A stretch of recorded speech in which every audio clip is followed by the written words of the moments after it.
everyone, welcome to Master Cherry Mom YouTube channel. So I hope you all are doing absolutely fine.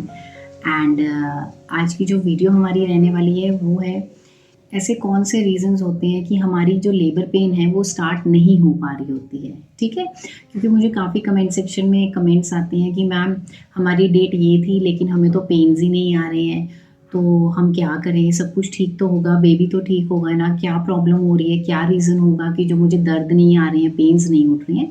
तो आज हम उस बारे में बात करने वाले हैं। तो वीडियो को स्टार्ट करने से पहले चैनल को सब्सक्राइब कीजिए, वीडियोस को लाइक करिए एंड शेयर ज़रूर करिए ताकि मैं और मोटिवेट हूँ और आपके लिए और जानकारी ला सकूँ। एंड साइड बाय साइड आप लाइक ज़रूर करिए और कोई भी आपको डाउट हो तो आप मुझे कमेंट सेक्शन में पूछ सकते हैं। तो चलिए स्टार्ट करते हैं आज की वीडियो कि what are the different reasons कि हमारी लेबर पेन जो है वो स्टार्ट नहीं हो रही होती है। तो देखो, सबसे पहले तो ये चीज़ होती है कि जो हमारी लेबर पेन जो होनी होती है स्टार्ट, वो होती है लास्ट ट्राइमेस्टर में, 9th मंथ में। ठीक है, जब हमारी डिलीवरी डेट होती है।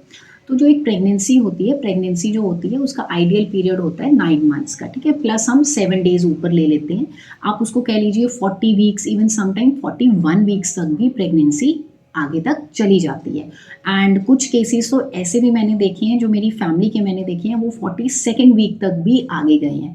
तो घबराना नहीं है। अगर आपकी ड्यू डेट जो है कोई भी दी है, अगर पेन नहीं हो रहा तो सबसे पहले आपने डरना नहीं है। ठीक है, ये आइडियल टाइम होता है जब जिसने आना है वो आएगा इस दुनिया में।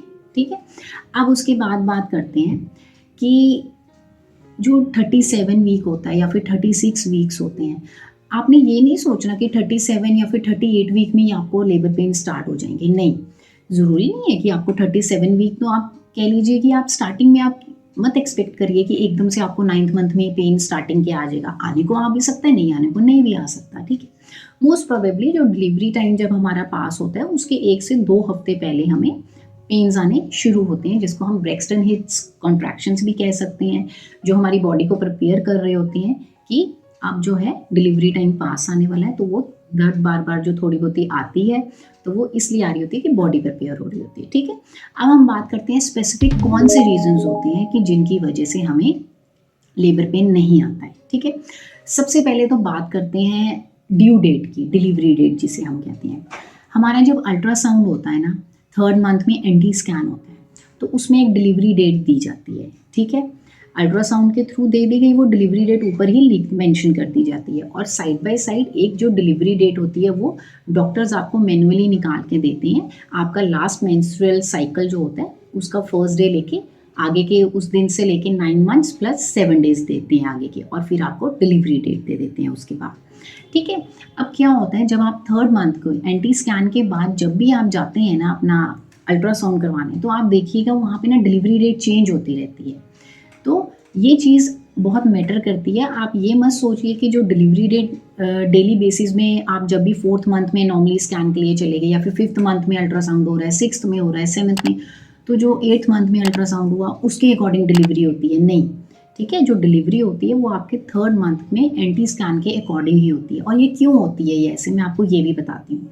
समटाइम्स क्या होता है, जो हमारा साइकिल का फर्स्ट डे आया होता है, लास्ट साइकिल का फर्स्ट डे होता है, डॉक्टर्स तो मैनुअली उसमें लेते हैं 9 मंथ्स ऐड करते हैं और 7 डेज को। ठीक, लेकिन क्या होता है, अल्ट्रासाउंड में हमें ये पता चलता है बच्चे की ग्रोथ कितनी है, कितनी नहीं हुई है, कितना साइज है बेबी का, है ना, तो उसके अकॉर्डिंग चलता है।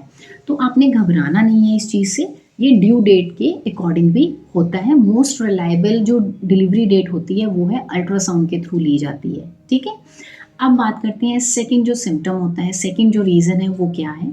सेकंड रीज़न जो होता है सर्विक्स का।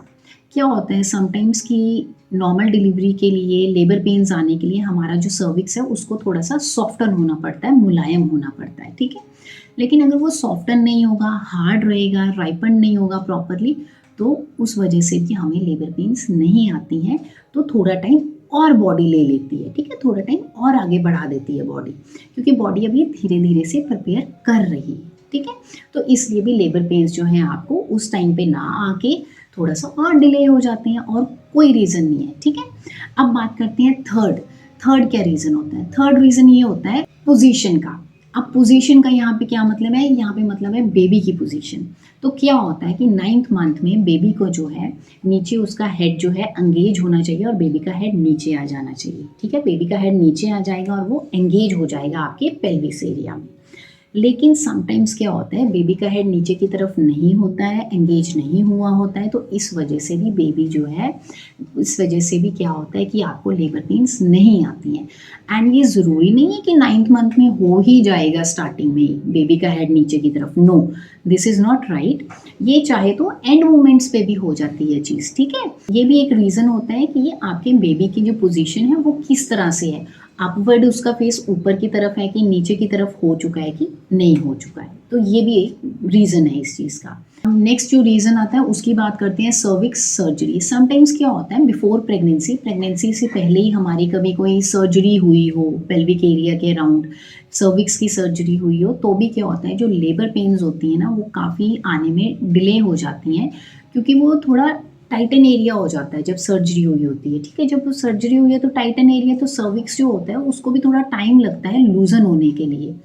ठीक है, तो इस वजह से भी जो लेबर पेन्स हैं वो लेट हो जाती हैं, डिले हो जाती हैं। अब जो last but not the least वो जो रीज़न है वो है लेबर हॉर्मोन्स। तो क्या होता है कि हमारी बॉडी जो है वो हॉर्मोन्स रिलीज़ करती है लेबर पेन्स के। ठीक है, तो अगर वो हॉर्मोन्स बॉडी नहीं रिलीज़ कर रही है अभी लेबर पेन्स के, तो लेबर पेन आएगी ही नहीं, क्योंकि अभी वो उस स्टेज पे पहुंची ही नहीं है बॉडी की लेबर पेन्स हो। ठीक है, तो इसलिए भी लेबर पेन्स डिले होती हैं। अब मैं अपना एक्सपीरियंस बताती हूँ कि मेरी ड्यू डेट थी 18th ऑफ जुलाई, लेकिन मेरे को उससे आप कह लीजिए कि पहले 2 हफ्तों से ही थोड़ा प्रॉब्लम फ़ील होना शुरू हो गया था कि मेरा बेबी का मूवमेंट कम हो गया था। ठीक है, तो मैं जब 13th ऑफ जुलाई को डॉक्टर के पास गई कि मुझे बिल्कुल भी बेबी का मूवमेंट फ़ील नहीं हो रहा है, मैंने मीठा भी खा के देखा, मैंने नमकीन भी खा के देखा, बट नहीं, कुछ नहीं हो रहा है। तो मेरे डॉक्टर ने मुझे एडमिट कर लिया, क्योंकि उस टाइम पे शायद उनको ये फ़ील हुआ कि बच्चे का कहीं हार्ट रेट ना कम हो रहा हो। ठीक है, तो उन्होंने चेक किया और उन्होंने बोला कि आप एडमिट हो जाइए एंड हम अब आपको डिलीवरी कर देंगे आपकी। तो उन्होंने मुझे आर्टिफिशियल पेन्स दी थी। ठीक है, तो अगर आपको लेबर पेन्स एंड मोमेंट तक नहीं आ रहा है, डॉक्टर अगर फर्दर आपको ड्यू डेट के बाद भी अगर बुला रहे हैं, 1 हफ्ता और डिले कर देते हैं, तो आपने टेंशन नहीं लेनी।